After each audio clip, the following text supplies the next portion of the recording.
My name is Sophie Hartwell, and for 22 years, my family treated me like I was invisible. While my sister Natalie was collecting Ivy League degrees and CEO titles, I was the one they whispered about at charity galas. The disappointment. The one who couldn't even read a restaurant menu without stumbling. My parents built a $63 million empire, and they made it clear I'd never see a single dollar of it. But what they didn't know was that someone had been watching every cruel word, every dismissive glance, every time they chose her over me. My grandfather.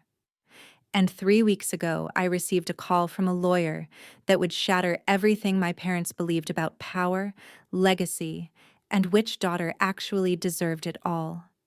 This is the story of how the family screw-up became the one holding all the cards.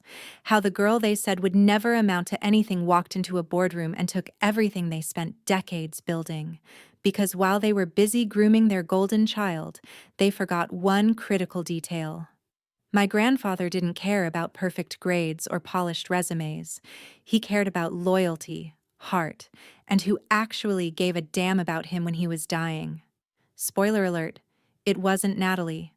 What happened next didn't just change my bank account, it detonated my entire family. And honestly, I'd do it all over again. The Hartwells weren't just wealthy, we were Connecticut royalty. My father, Richard Hartwell, founded Hartwell Capital Management in 1989, turning a small hedge fund into a financial powerhouse that managed assets for some of the wealthiest families in America. By the time I was born, we had the sprawling estate, the summer home in the Hamptons, the charitable foundation with our name embossed in gold letters. And then there was me, Sophie. The mistake they tried to hide behind expensive tutors and private schools that specialized in learning differences. I was diagnosed with dyslexia at age 6, and from that moment forward, my parents treated my brain like it was broken, like I was defective merchandise they couldn't return. Meanwhile, Natalie was everything they wanted. Valedictorian at Exeter, full ride to Princeton, Harvard Law. By 25, she was a partner at a venture capital firm, closing deals that made headlines in the Wall Street Journal. Family dinners were performances where I played the role of cautionary tale. My father would lean back in his chair, swirling his scotch, talking about Natalie's latest acquisition or speaking engagement. And then his eyes would drift to me. Sophie's still figuring things out, he'd say with that tight smile that never reached his eyes. My mother was worse. She'd introduce Natalie to her country club friends with glowing pride, then gesture vaguely in my direction. And this is Sophie, she's taking her time. Taking my time. That was the polite way of saying I was a failure. What they didn't see was that I'd built my own life despite them. After barely graduating from a state school, I started working at a small nonprofit that helped adults with learning disabilities access education resources. The pay was terrible. The work was exhausting. But for the first time in my life, I wasn't the dumb one. I was the one helping people like me realize their brains weren't broken. They were just different. My grandfather, William Hartwell, was the only person who ever got that. While my parents were building their empire and grooming Natalie to inherit it, Grandpa William would invite me to his study. We'd sit for hours while he told me stories about building his first business from nothing, about the people who doubted him, about how the smartest person in the room isn't always the one with the fanciest degree. Sophie, he told me once, his weathered hands folded over his cane, your parents mistake polish for substance. They always have. I visited him every week, even when my mother made passive-aggressive comments about how I should be focusing on my career instead of babysitting an old man. Even when Natalie was too busy closing deals to call him back. Even when he got sick. Pancreatic cancer, stage 4. The doctors gave him 6 months. I took a leave from my job and moved into his estate to help care for him. I read to him when his eyes got too tired. I sat with him during chemo. I held his hand when the pain got so bad he couldn't speak. My parents visited twice. Natalie sent flowers and a card. But I was there, every single day. During one of his lucid moments near the end, he looked at me with tears in his eyes. They never saw you, Sophie. But I did. I always did. He passed away on a Tuesday morning in October, with me holding his hand and reading him the final chapter of his favorite book. The funeral was a spectacle. My parents wore their grief like designer clothing. Natalie gave a tearful eulogy about what an inspiration he'd been, even though she hadn't seen him in 8 months. I didn't speak. I didn't need to, because 3 weeks later I received a call from his estate attorney. And that's when everything changed. The call came on a Thursday afternoon while I was organizing donation boxes at the nonprofit. My phone buzzed with an unknown number, and normally I'd let it go to voicemail, but something made me answer. Miss Hartwell, this is Gregory Brennan from Whitmore and Associates. I'm the executor of your grandfather William Hartwell's estate. I need you to come to my office tomorrow at 2 p.m. for the reading of the will. My stomach dropped. I knew there'd be a will reading eventually, but I'd assumed it would be a formality. A small inheritance, maybe? Some sentimental items. Of course, I managed. Should I let my parents know? There was a pause on the other end. A loaded, significant pause. Your parents and sister have already been notified, but Miss Hartwell, I'm going to be direct with you. You need to come prepared, and you might want to bring someone you trust. I barely slept that night. I kept replaying his words. Bring someone you trust. What did that mean? The next day, I put on the one professional outfit I owned and drove to the law offices in downtown Greenwich. The building was all marble and mahogany, the kind of place that screamed old money and power. My parents were already in the conference room when I arrived. My father in his custom Tom Ford suit. My mother dripping in Cartier. Natalie looked like she'd stepped out of a Forbes photo shoot, her designer briefcase resting against her chair. They barely acknowledged me. My mother gave me a once-over, her lips thinning in that familiar expression of disappointment. Natalie was typing furiously on her phone. My father checked his Rolex. They were expecting this to be quick. A formality before they got back to their important lives. Gregory Brennan entered with a thick leather portfolio. He was in his 60s, silver-haired, with the kind of commanding presence that made everyone sit up straighter. Thank you all for coming, he began. William Hartwell's estate is substantial and complex. He spent considerable time ensuring his wishes were clearly documented and legally ironclad. My father nodded impatiently. Yes, Gregory, we're aware. Let's proceed. Brennan opened the portfolio and pulled out several documents. The estate consists of multiple assets. The primary residence in Greenwich, valued at $8.2 million. The summer property in Martha's Vineyard, valued at $4.6 million. Various investment accounts, bonds, and securities, totaling approximately $31 million. And most significantly, William's 40% controlling stake in Hartwell Capital Management, currently valued at approximately $47 million based on the most recent assessment. The room went still. I could hear my own heartbeat. That was more money than I'd ever imagined. My father leaned forward. Obviously, the company's shares will need to be divided appropriately among family members to ensure continued operational control. Brennan looked directly at my father. Actually, Richard, they won't be divided at all. He pulled out another document. William Hartwell has left the entirety of his estate, including all properties, investment accounts, and his complete 40% stake in Hartwell Capital Management, to his granddaughter Sophie Hartwell, free and clear. The silence that followed was deafening. My mother's face went white. Natalie's phone clattered onto the table. My father stood up so fast his chair scraped across the floor. That's impossible, he said, his voice shaking. My father would never. There must be a mistake. Brennan remained calm. There is no mistake. I have multiple signed and witnessed copies of the will, all dated within the last 6 months.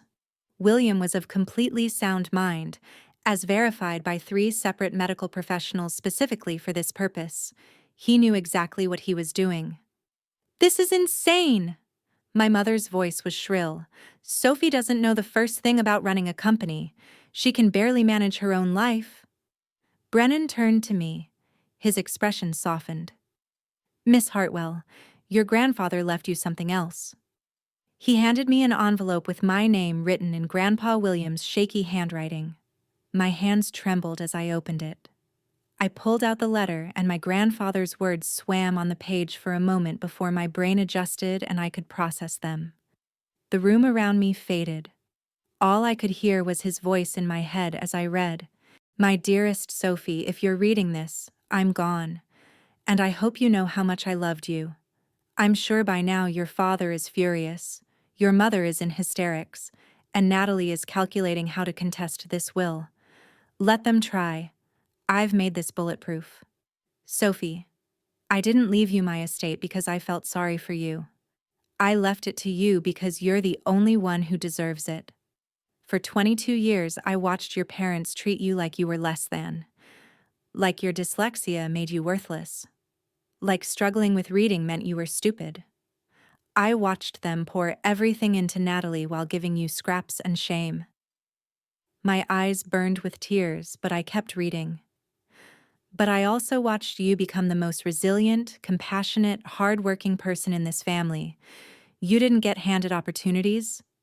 You created them. You didn't get their money or connections, so you built a life helping people they'd never even notice. And when I got sick, when I was dying, you were the only one who showed up. Not out of obligation, not for inheritance, but because you actually loved me. That means everything, Sophie."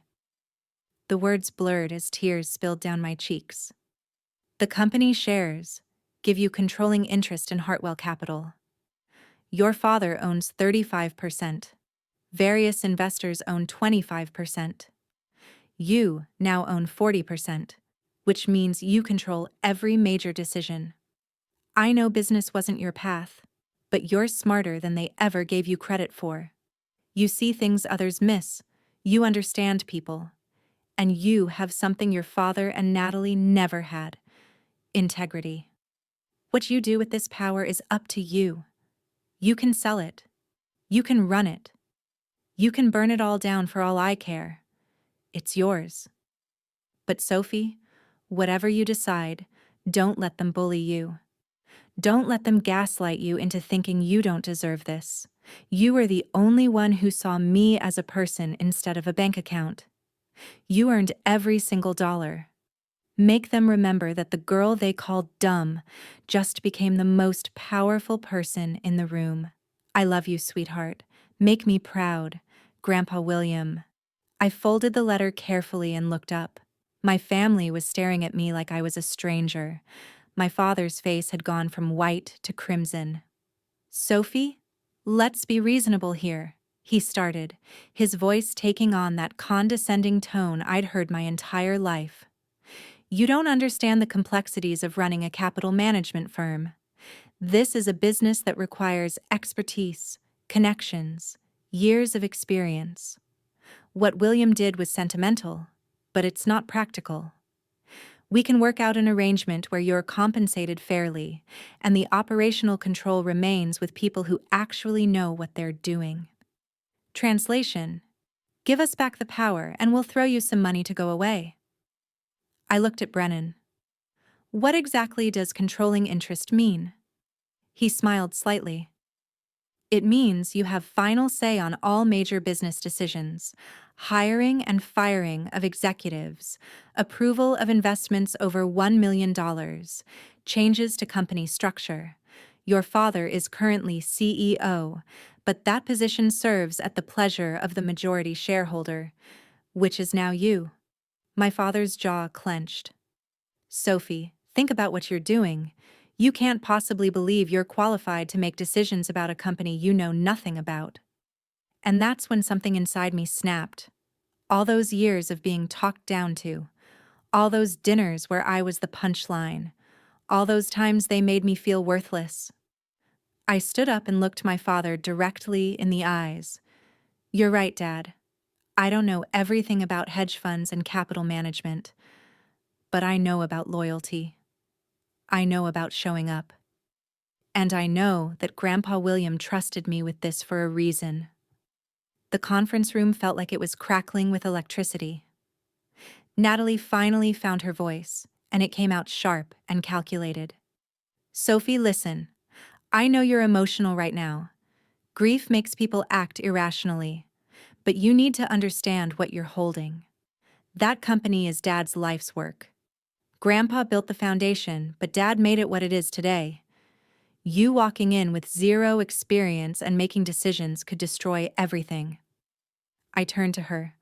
Like how you destroyed your relationship with Grandpa by being too busy to visit him while he was dying.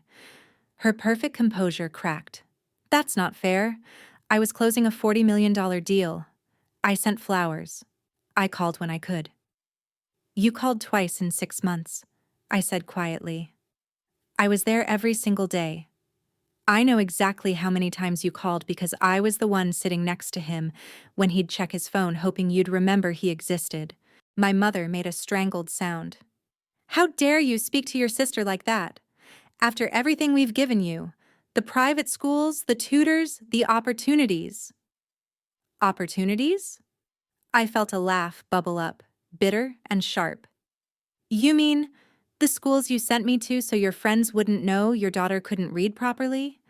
The tutors you hired and then complained about the cost of? You didn't give me opportunities, Mom.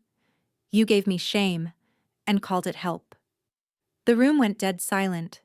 I'd never spoken to them like this before.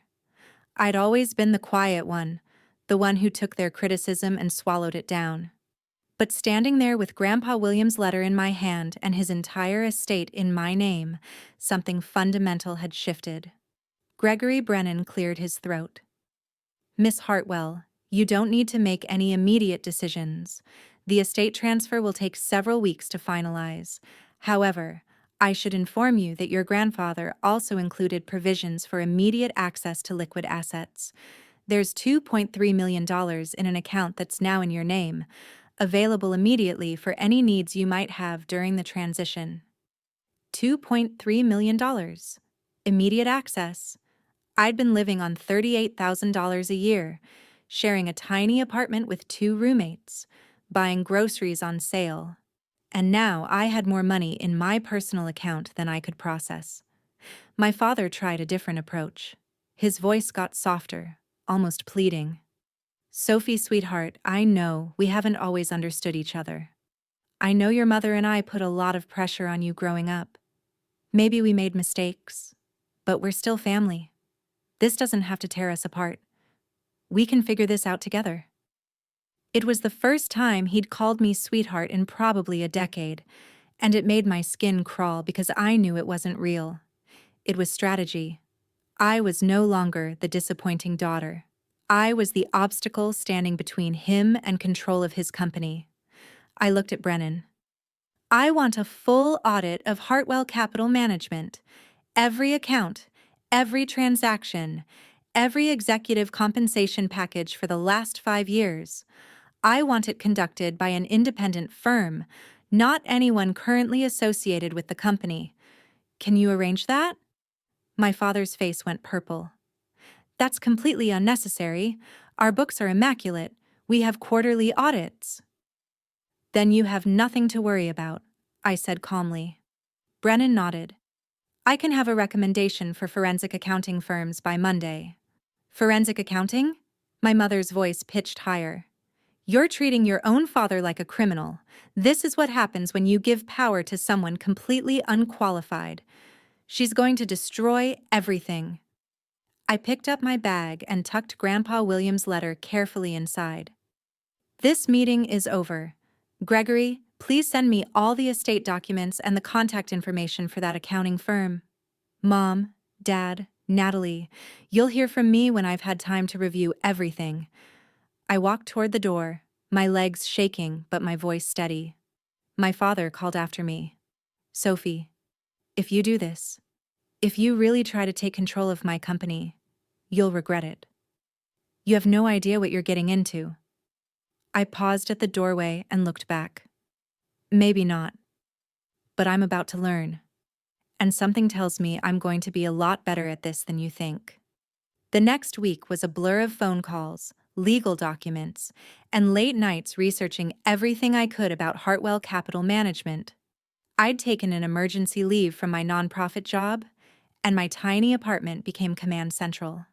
Laptop open on the coffee table, legal pads covered in my dyslexia-friendly diagrams and flowcharts, voice memos recording my thoughts because writing everything down took too long. Gregory Brennan recommended a forensic accounting firm called Pemberton Analytics. They specialized in corporate investigations and had a reputation for being ruthlessly thorough. I hired them immediately, authorizing them to access everything. My father tried calling me 14 times that first week. I didn't answer. Natalie sent long text messages that oscillated between trying to guilt me and offering to help me understand the business. I didn't respond. My mother left a voicemail saying I was breaking her heart and destroying the family. I deleted it. But I wasn't alone. My best friend Marcus, who'd been with me through every awful family dinner and every moment of self-doubt, became my sounding board. "You know they're going to fight dirty, right?" he said, sitting across from me with takeout containers spread between us. "Your dad's not just going to hand over his company." "It's not his company," I said. "Not anymore. 40% beats 35%. Grandpa made sure of that." Marcus studied me. "You've changed. Like, in the last week, you've completely changed." I thought about that. I think I just stopped pretending. I spent 22 years trying to be smaller, quieter, less embarrassing for them. I'm done. 3 weeks after the will reading, Pemberton Analytics requested a meeting. I met Sarah Pemberton, the firm's founder, in her downtown office. She was in her 50s, sharp-eyed, with the energy of someone who lived for unraveling corporate mysteries. "Miss Hartwell," she said, sliding a thick folder across her desk, "your instinct to request an audit was correct. We've found several concerning patterns in Hartwell Capital's financial records." My stomach tightened. "What kind of patterns?" She opened the folder. "Let's start with executive compensation. Your father's salary is $950,000 annually, which is within normal range for a CEO of a firm this size. However, he's also been receiving annual bonuses averaging $2.1 million, supposedly tied to performance metrics. When we examined those metrics, we found they were consistently adjusted downward to ensure bonus payout, even in years when the firm underperformed the market." I processed that. "So he's been paying himself bonuses he didn't earn." "Essentially, yes, but that's just the beginning. We also found a series of investments over the past 3 years that raised red flags. Your father approved several high-risk ventures that lost significant money, ventures that, interestingly, were owned by companies he has personal connections to." She showed me documents with highlighted sections. Names of companies I didn't recognize, investment amounts that made my head spin, losses totaling over $6 million. "Are you saying he was funneling company money to his friends?" "I'm saying the pattern suggests possible conflicts of interest and potential self-dealing. There's also the matter of company expenses. Your father has been charging personal expenditures to Hartwell Capital. We found charges for family vacations, your mother's country club memberships, even Natalie's law school tuition, all categorized as business expenses." My hands were shaking. "How much?" "Over the past 5 years, approximately $3.8 million in questionable personal charges." I sat back, trying to breathe. My father had spent decades positioning himself as this pillar of business ethics. He served on charity boards, he gave interviews about responsible investing, and the entire time, he'd been using the company like his personal piggy bank. "There's one more thing," Sarah said carefully. We found evidence that your father has been in discussions to sell the company. Emails with a private equity firm dated 3 months before your grandfather passed away. They were offering $180 million for full acquisition. My blood went cold. Grandpa was still alive 3 months ago. Did he know? Based on the email chain, it doesn't appear your father informed him. The discussions were marked confidential, kept between your father and the potential buyers. I looked up at Sarah. He was going to sell my grandfather's company behind his back. I called an emergency board meeting. As majority shareholder, I had that right, even though I'd never attended a single board meeting in my life. The Hartwell Capital Management offices were in a sleek building in downtown Greenwich, all glass and steel and designer furniture. I'd been there once as a teenager for some company anniversary party, where I'd spent the evening feeling out of place while Natalie networked like she owned the room. Now I walked through those doors wearing a navy suit I'd bought specifically for this, carrying a leather portfolio with the forensic audit inside. I was terrified. My hands were sweating. But I was also angrier than I'd ever been in my life. The conference room was full. My father sat at the head of the table, flanked by board members I recognized from family events.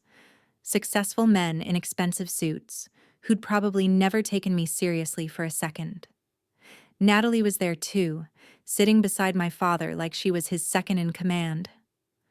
When I walked in, the conversation stopped. My father stood. "Sophie, I'm glad you're finally ready to talk reasonably about this situation." "Sit down, Dad," I said. My voice was steady. He blinked, surprised, but sat. I moved to the opposite end of the table, standing. "Gentlemen, my name is Sophie Hartwell, and I'm now the majority shareholder of this company. I've called this meeting because I've received the results of an independent forensic audit I commissioned." I opened my portfolio.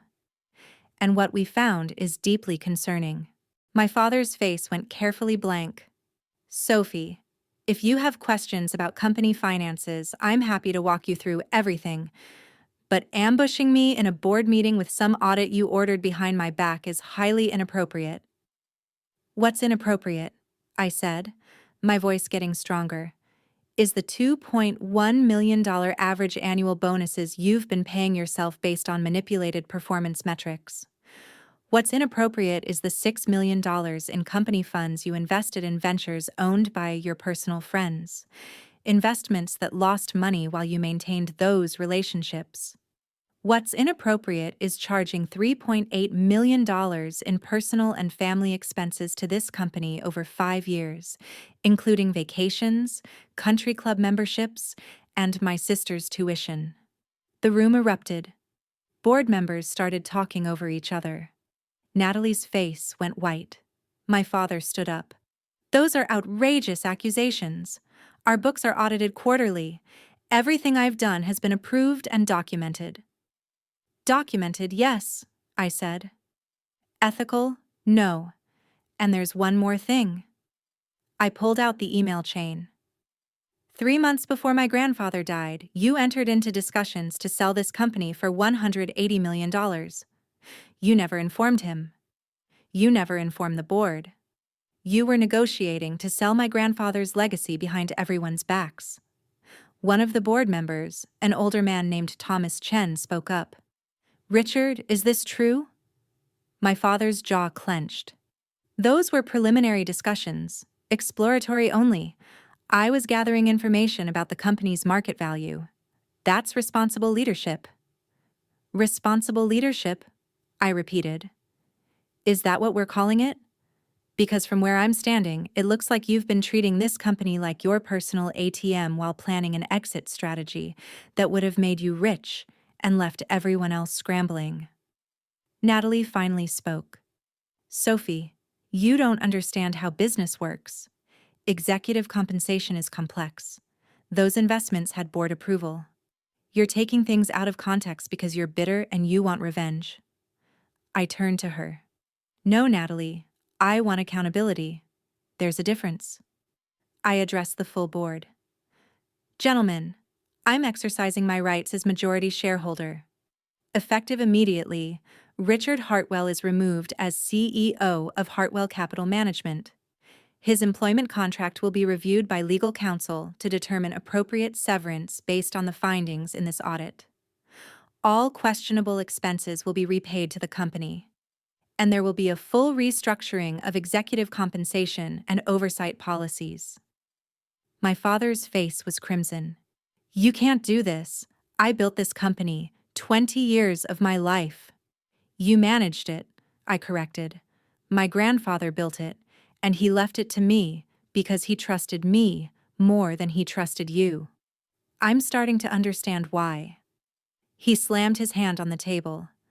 You ungrateful, vindictive little bitch. The words hung in the air like a grenade. Every person in that boardroom froze. Thomas Chen's eyes went wide. Two other board members shifted uncomfortably. Natalie put her hand on my father's arm, whispering urgently for him to calm down. But I just stared at him. This was the man who'd called me slow my entire childhood, who'd made me feel worthless at every family dinner, who'd given my sister every advantage while treating me like an embarrassment. And now, finally, the mask had slipped. Get out, I said quietly. What? His face was still purple with rage. I said get out. Security will escort you from the building. You have 1 hour to clear your personal belongings from your office. All company devices, files, and access credentials will be surrendered immediately. My father looked around the room wildly, like he was expecting someone to come to his defense. This is insane. You can't treat me like some criminal. I'm calling our lawyers. Feel free, I said. They'll tell you the same thing my lawyers already confirmed. As majority shareholder, I have the legal right to remove executives. The board can vote to challenge my decision, but given what's in this audit, I don't think they will.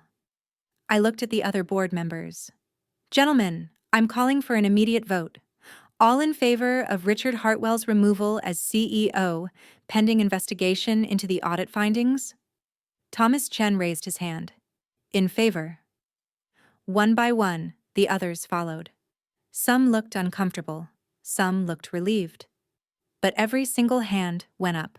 My father's world crumbled in real time. I watched him process it, watched him realize that his power, his control, his entire identity was being stripped away by the daughter he'd never taken seriously. You're making a massive mistake, he said, his voice shaking now. You have no idea how to run this company. You'll destroy it within 6 months. Maybe, I said. Or maybe I'll do exactly what Grandpa thought I could do. Either way, it's not your problem anymore. Security arrived. 2 professional men in suits who were clearly uncomfortable with the situation but did their jobs. My father grabbed his briefcase, shot me a look of pure hatred, and walked out. Natalie stood up. Sophie, can we talk privately? No. Please, just 5 minutes. I sighed. You have 3. The board members filed out, leaving us alone in the conference room. Natalie sat down, and for the first time she looked uncertain. I didn't know about the audit findings, about Dad's expenses or the sale discussions. You have to believe me. Do I? She flinched. I know I wasn't there for Grandpa. I know I was a terrible granddaughter. But I didn't know he was going to do this. I thought we'd split the inheritance. Maybe you'd get the properties and I'd get company shares. I never imagined he'd cut me and Mom out entirely. He didn't cut you out because you were busy, Natalie, I said. He cut you out because you only showed up when it benefited you. Your whole life has been about accumulating wins. Grandpa was just another line on your resume. You didn't love him. You loved what being his granddaughter represented. Tears welled in her eyes. That's not fair. Neither was the last 22 years of you standing by while Mom and Dad made me feel worthless. You never once stood up for me, not once. She was quiet for a long moment. You're right. I didn't. I was so focused on being perfect, on being everything they wanted. I never stopped to think about what they were doing to you. and I'm sorry. I know that doesn't fix anything, but I am. I studied her. Maybe she meant it. Maybe she was just trying to salvage whatever relationship we had left because I now held all the power. Either way, I was too exhausted to figure it out. I need to go, I said, gathering my things. Wait, Natalie said. What happens now? With the company? With the family? I looked at her. The company? I'm going to fix it. The family? I paused. I don't know if there's anything left to fix. The next 6 months were the hardest of my life. I hired a temporary CEO with 20 years of experience in capital management, someone who could stabilize operations while I learned everything I needed to know. His name was David Okafor, and he was brilliant, patient, and willing to teach me instead of talking down to me. I spent 12-hour days at the office, learning about portfolio management, client relations, regulatory compliance, and market analysis. My dyslexia meant I had to develop systems. I used text-to-speech software for long documents. I created visual flowcharts for complex investment strategies. I recorded meetings so I could review them later without worrying about missing details in the moment. And slowly, I started to understand not just how the business worked, but how it could work better. The audit fallout was messy. My father hired lawyers and tried to fight his removal, but the evidence was overwhelming. Eventually, he settled, agreeing to repay $1.2 million in inappropriate expenses in exchange for avoiding potential criminal charges. He and my mother moved to their vacation home in Florida. We haven't spoken since the board meeting. Natalie surprised me. She called a month after everything exploded and asked if we could have coffee. No agenda, she said. Just coffee.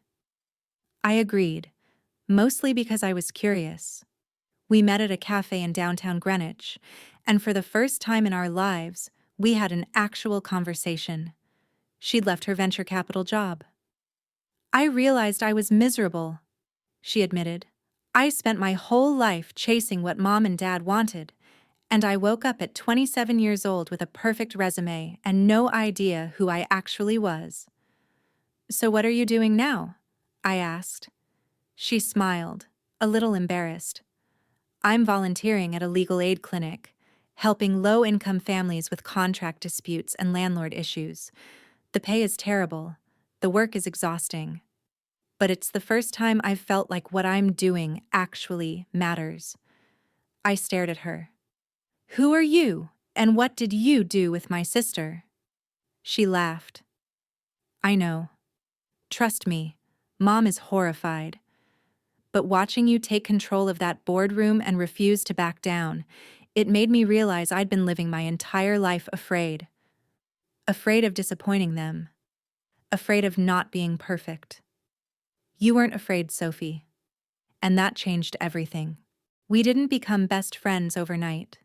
There was too much history, too many scars, but we started having coffee every couple of weeks. And slowly, carefully, we began building something that resembled a real relationship. At Hartwell Capital, I implemented massive changes. I restructured executive compensation to tie bonuses to actual performance and client satisfaction, not manipulated metrics. I established an ethics oversight committee. I created a whistleblower protection policy. And I did something my father never did. I made the company's investment strategy more socially responsible. We started prioritizing investments in sustainable energy, minority-owned businesses, and companies with strong ethical track records. Some clients were skeptical at first, but within a year our returns were outperforming the market average, and we'd attracted a new generation of investors who cared about where their money was going. Revenue increased 23% in my first year as majority shareholder.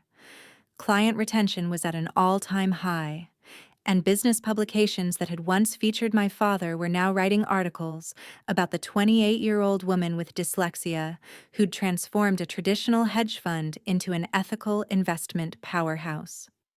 I got interview requests, speaking invitations, even a profile in Forbes titled "The Unlikely Heiress Who Disrupted Capital Management."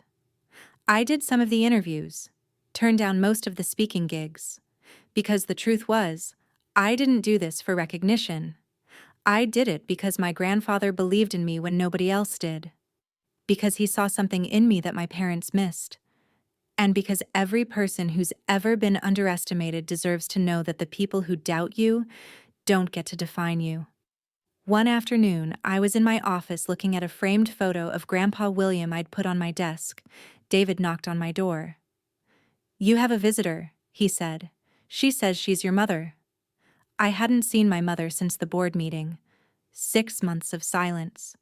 Part of me wanted to tell David to send her away, but another part, the part that still remembered being a little girl desperate for her approval, couldn't do it.